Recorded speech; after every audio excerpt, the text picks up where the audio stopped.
need a few more people. They heard it already. You heard it already, yeah. So, all right. Anyway, let's talk a little bit about some of the towns that we're going to travel through. The first stop that we're going to make, actually I should say this, we're going to cross the river in about 15 minutes here at a place called Hastings, Minnesota. And that'll be the second time that we crossed it. The first time was just south of Detroit Lakes in the middle of the night. And then we will cross it for a third time at LaCrosse, and I'll come back to that in just a minute. Our first stop is going to be at Red Wing. Red Wing is famous for shoes, that's right, and I heard pottery, that's right. Red Wing was once the largest pottery making center in the United States. They still make pottery there.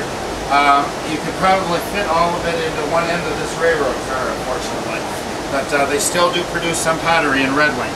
And of course, if you live in Red Wing and you work at Red Wing Shoe, you don't work at Red Wing Shoe, it's just called the Shoe.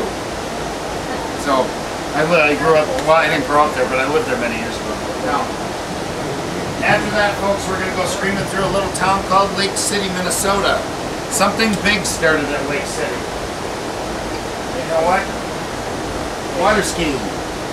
Water skiing started at Lake City, Minnesota. Now I have a theory as to why that is. And I think the reason it happened was they didn't have a very good football team to cheer for. So they had to come up with something else to do.